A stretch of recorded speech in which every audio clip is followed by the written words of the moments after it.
Yes, bon, allez, hop, on va mettre du rouge. Ah bah merde, ça marche pas. Pire, ça commence bien. Alors, là c'est mieux, là c'est mieux. Bon, je sais pas si ça va changer quelque chose, mais bon, on essaye. Bon voilà, salut tout le monde, c'est Mixix, voilà, aujourd'hui on se retrouve pour une nouvelle vidéo. Bon, une vidéo qui change de d'habitude, hein, parce que c'est pas de la musique, mais là c'est du gaming. Aujourd'hui, nouveau concept sur la chaîne, des threads d'horreur. Vous connaissez un peu ce que c'est comme concept, hein, vous en voyez partout. Et bah moi j'aime bien, en vrai moi j'aime bien, donc je voudrais essayer et voir ce que ça donne. Donc bah là aujourd'hui j'ai 3 histoires et puis voilà, on va commencer avec la première histoire de Teresa. Bon, l'histoire de Teresa, elle est assez courte, mais elle est quand même assez intense, donc je pouvais quand même la raconter. C'était il y a 1 an, Teresa, du coup, elle sort d'une soirée, comme tout, bah, elle a bu. Bah, les 3 amis ils ont bu, donc il y avait Pauline et Lucas. Donc ils ont bu, ils se sont dit, bah, il y a pas de train, du coup, qu'est-ce qu'on fait? Et bah voilà, on prend Uber. Qu'est-ce qu'ils font? Ils prennent un Uber. Une fois que l'Uber soit arrivé, bah, ils rentrent dans la voiture, et la première chose que le conducteur lui dit, c'est, je m'appelle André, j'ai 45 ans, et vous, Pauline, elle est dans le rentre dedans. Qu'est-ce qu'elle fait? Elle dit, bah voilà, bah ça c'est Lucas, ça c'est Teresa, et on sort d'une soirée. Donc Pauline, elle parle au conducteur en parlant de la soirée, que voilà, comment ça s'est déroulé, etc. Donc Pauline, elle parlait au conducteur en lui racontant un peu la soirée, comment ça s'est déroulé, etc. Et du coup, quand même, derrière, Teresa, elle était un peu sceptique, elle avait un mauvais pressentiment. Lucas, il était sur son téléphone, Teresa a quand même eu l'idée de prendre en photo André au cas où s'il se passait quelque chose, hein, parce qu'on connaît pas la personne qui conduit le Uber. Hein. Quelques minutes plus tard, Lucas et Pauline se sont endormis. Donc carrément c'est super, quand en soirée t'as 2 potes, ils s'endorment, toi t'es toute seule dans la voiture, bah tu sais pas quoi faire, hein, donc t'as juste envie c'est d'arriver chez toi. Elle se retrouve seule avec André, et André lui pose une question. Toi c'est bien Teresa, non? Tu sais, t'es vraiment jolie et très sexy. Donc à ce moment-là, je pense que quand t'as une personne qui te dit ça, c'est un peu la loose. Hein. À ce moment-là, André il s'arrête. Je sais pas pourquoi, il s'arrête et il enferme Pauline, Lucas et Teresa dans la voiture. Hop, les clés, bam, et André il sort. Il sort de la voiture et il y a un homme qui est au loin. Et au moment où du coup elle ferme la porte, elle réveille Pauline et Lucas en leur expliquant la situation. Du coup de ce qui s'était passé, que André lui a dit ouais toi t'es un peu sexy et jolie machin et tout. Je pense qu'il commence un peu à paniquer quoi. Teresa bah elle panique, qu'est-ce qui se passe? Bah elle tremble, elle a peur, elle pleure, donc c'est un peu normal quoi, donc moi j'aurais peut-être réagi de la même manière, on sait pas, hein. Mais voilà, l'homme qui était avec André, ils se disent en gros, on va prendre qui? Du coup bah l'homme il dit bah moi je vais prendre la blonde, qui est Pauline, et André il dit bah moi je prends Teresa, voilà, elle est incroyable, elle est magnifique. Lucas qu'est-ce qu'il fait? C'est un homme, il appelle la police. Qu'est-ce qu'ils ont fait au moment où André et l'homme se parlent? Ils ont profité que ils sont un peu distraits, et qu'est-ce qu'ils ont fait? Ils cassent la vitre, ils se cassent. Bah Lucas il est toujours au téléphone avec la police, ils sont restés un peu loin, et du coup bah 10 minutes plus tard, la police, parce que vu que la voiture était encore là avec l'homme et André, du coup la police elle arrive, elle intervient, elle arrête André et l'homme. Bah, ce qu'ils ont découvert dans la voiture c'était un peu macabre. Hein. À l'intérieur il y avait du scotch, 2 bâches, et je crois qu'il y avait des photos des photos douteuses quoi, des sous-vêtements avec des taches de sang. Donc comment vous dire que la soirée elle allait finir un peu mal quoi. Donc voilà. Là c'était la première histoire donc de Teresa, et on va passer à la deuxième. Pour cette histoire je vais l'appeler Antoine. Antoine il avait 16 ans, du coup il vivait dans une maison séparée, plusieurs appartements, qui fait un peu partout. Tout commence quand il invite son ami à venir chez lui, car sa mère en fait elle est partie en voyage d'affaires, et bah voilà, donc il profite que sa mère elle est partie, il invite son pote, et bah là au final qu'est-ce qu'ils font? Bah ils jouent aux jeux vidéo. En fait ils jouent aux jeux vidéo parce qu'ils attendaient une commande, et voilà, donc comme toute personne, moi je joue, j'attends ma commande, et voilà. Et au moment où ils ont reçu leur commande Uber, et ils passent à table. Au moment de passer à table, ils mangent tout ça, bon bah pendant peut-être 5 minutes, tout se passe bien, et puis à un moment, Antoine, il regarde son pote, il lui dit, ils ont une sensation bizarre d'être mal à l'aise en fait. Antoine, il a tout de suite compris que c'était quand même bizarre, qu'il y avait quand même quelque chose qui se passait dans la maison. Ils ont décidé d'arrêter de manger. Donc après manger, Antoine il décide quoi? Il décide d'aller fumer avec son pote, histoire d'oublier un peu de ce qui s'est passé, et au final, il regarde son pote, et il a quand même toujours la même sensation d'avoir toujours une personne qui est présente, je sais pas, comme si quelqu'un était derrière toi et que tu te sens mal à l'aise quoi. Donc il lui pose quand même une question, parce que il pense qu'en lui-même, mais il le regarde quand même, et il lui dit écoute, est-ce que toi aussi t'as pas une sensation bizarre? Donc son ami lui dit bah oui, je me sens bizarre, comme si quelqu'un était derrière moi, quoi. Donc, pris de panique, qu'est-ce qu'ils font? En fait, l'avantage, c'est que son père, donc ses parents étaient divorcés, et ils décident alors de récupérer leurs affaires, parce que leur père habitait à 15 minutes de l'appartement, donc on va dire que c'était, on va dire, l'avantage, quoi. Donc il décide de récupérer quelques affaires, il laisse la cuisine allumée pour faire style qu'il y a encore quelqu'un chez lui, et il décide de sortir, voilà. Ils ont pas fermé la porte à clé, parce que du coup, en gros, le quartier était tellement tranquille que tout le monde pouvait y aller, et pas de soucis, quoi. Ils s'éloignent de la maison, en rigolant un peu nerveusement, ils se disent, tiens, on va regarder derrière, et voir ce qu'il y a à la fenêtre. Parce qu'ils avaient laissé la lumière allumée. Et donc là, Antoine et son ami, ils regardent vers la cuisine, et là, ils sont figés.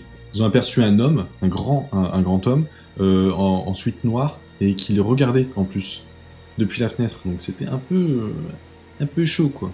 Antoine, il n'a pas pu distinguer le visage, mais il a pu quand même remarquer, à travers lui, quand même, la colère que l'homme avait. Donc, à mon avis, c'était pas non plus une histoire d'amour, quoi. Ce qu'ils ont fait, c'est simple. Ils sont partis naturellement, ils ont fait comme si de rien n'était, mais ils ont marché vite, hein, histoire quand même de se casser et de pas non plus, de se faire trop repérer, quoi. Donc je vous dis, il a quand même 16 ans. Des fois, à 16 ans, t'as les parents, ils croient pas non plus aux histoires que leur fils et leur ami racontent. Donc, je vous dis la suite, quoi. Donc là, il arrive chez son père et il raconte l'histoire. Il lui dit, voilà, écoute, on est sortis, on se sentait mal à l'aise. Il y avait une personne, au final, qui était dans la cuisine et qui le regardait fixement et qui voyait du coup que ça allait mal finir, quoi. Son père, qu'est-ce qu'il dit? Vous avez 16 ans, vous avez peut-être fumé de la weed, de la marijuana, ce que vous voulez, mais je crois pas du tout à votre histoire, quoi. Le lendemain, qu'est-ce qu'ils font? Ils partent avec le père, ils vont voir à la maison si la personne est encore là, et au final, la personne, elle est pas là. Tout était clean, il n'y avait rien, pas de dérangement, les pièces, elles étaient bien placées, il n'y avait pas de soucis. Et du coup, le père, il a méprisé un peu Antoine en lui faisant comprendre que c'était pas non plus... Mais il le croyait pas. Donc le problème, c'est ça, quoi. Donc voilà, l'histoire, elle se termine comme ça, mais Antoine et son ami, ils se posent quand même des questions de savoir comment il est rentré. La personne, ils ont pas entendu la personne rentrer dans la maison-appartement, et ils se posent toujours la même question de savoir comment il a fait. Voilà. Fin de l'histoire, et on va passer du coup à la troisième histoire. Et celle-là, elle est quand même pas mal, elle est assez longue, parce que oui, les deux histoires étaient assez rapides, mais par contre, celle-là, elle est quand même pas mal, et c'est une histoire assez quand même badante, quoi. Donc là, je vais vous raconter l'histoire de Benjamin, c'était donc il y a 10 ans, il avait 12 ans, donc voilà, vous voyez que il était jeune, quoi. Donc à cette époque, en fait, il vivait avec des maisons jumelées, donc il était côte à côte, mais elles étaient quand même assez grandes. Donc il vivait avec ses parents, frères et sœurs, voilà, comme une famille ordinaire, quoi. Donc la maison, elle était quand même assez grande, et la partie la plus impressionnante, c'était le jardin, quoi. En gros, c'était un jardin, mais il était sur plusieurs parties. En fait, donc la première partie du jardin, c'était vraiment que du béton. Après, c'était que de l'herbe et des fleurs, machin. Et après, c'était tout ce qui était trampoline, toboggan et tout. Donc c'était cool, quoi. Et en fait, tout au bout du jardin, en fait, le jardin, c'est comme une colline. Donc, arrivé en haut, tu vois que des arbres, quoi. Il y avait à la fin, c'était que des arbres, etc. Donc, le jardin, c'était une continuité, quoi. En fait, la région où il habitait, toute la région, c'était que de la pente, quoi. Donc, un matin, Benjamin, il se réveille. Il est très tôt, hein. Donc, il se réveille, il entend des craquements, et les craquements, ils venaient du jardin. Comme des branches qui se cassent, quoi. Il s'inquiète parce qu'en fait, une semaine avant, en fait, ses voisins, il y avait une tempête, et l'arbre, il est tombé. Voilà, donc l'arbre, il est tombé, et il s'est dit, merde, pas une deuxième fois, quoi. Donc en fait, vu que sa chambre était derrière, à l'arrière de la maison, c'était lui qui avait la vue sur le jardin. Donc il regarde, il ouvre le rideau, et rien. L'arbre, il est pas tombé, quoi. Il y avait pas d'arbre qui est tombé. Au lieu de ça, qu'est-ce qu'il voit? Benjamin, il voit un homme. Un homme au loin, tout au loin du jardin, et qui le regarde fixement. Il avait les cheveux blonds, il portait des vêtements entièrement noirs. L'homme, il regardait Benjamin dans sa direction, et car en fait, il l'a vu bouger le rideau.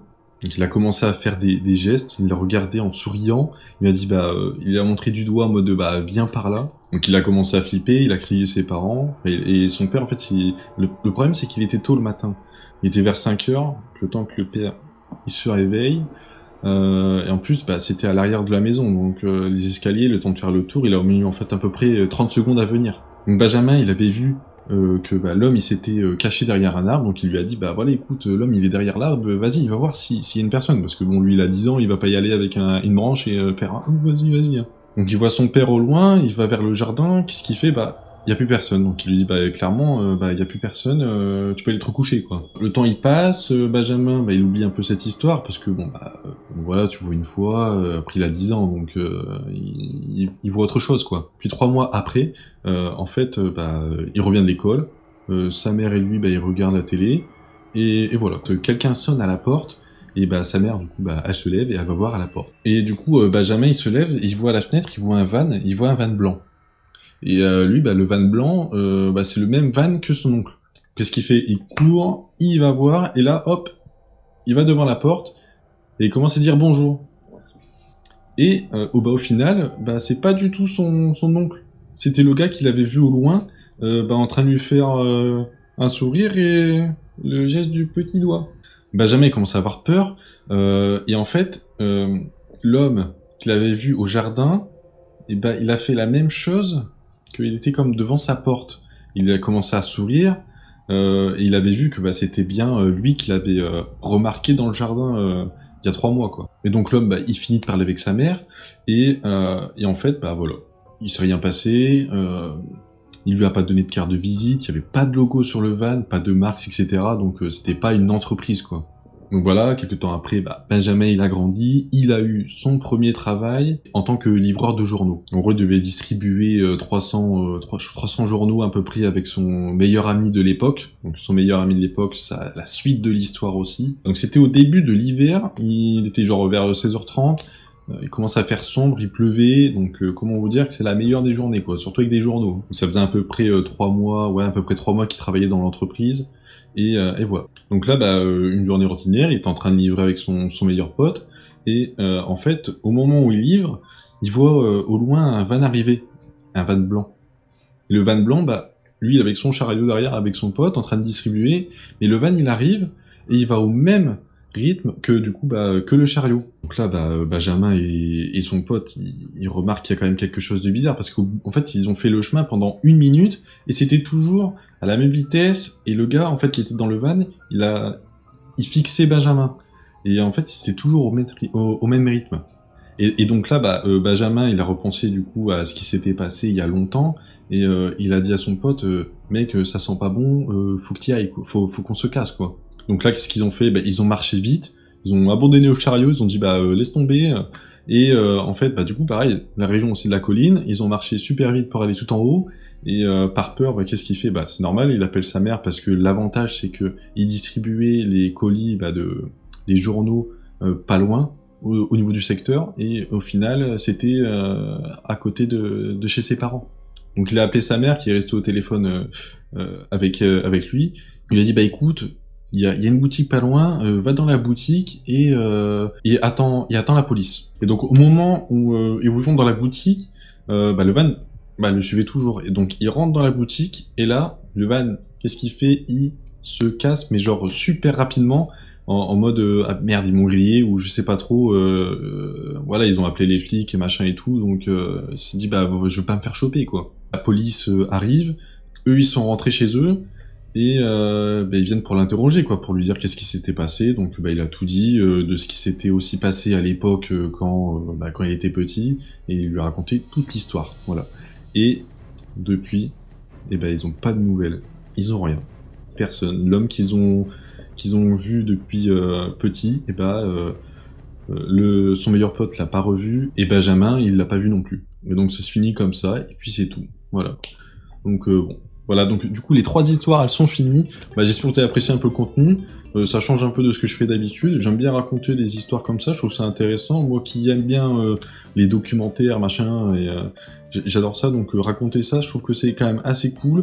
Je pense que ça serait bien d'en faire déjà 2 par mois parce que il faut que je fasse les scripts et tout à chaque fois pour marquer. Et déjà, bah, voir ce que ça donne déjà le premier. Et bon, en tout cas, voilà, si t'as kiffé, bah, tu me le dis, et moi j'en ferai d'autres, ça y a pas de souci. Si t'as kiffé, tu mets un j'aime, un commentaire et tu t'abonnes. Et moi je te dis à plus tard pour une nouvelle vidéo. Salut!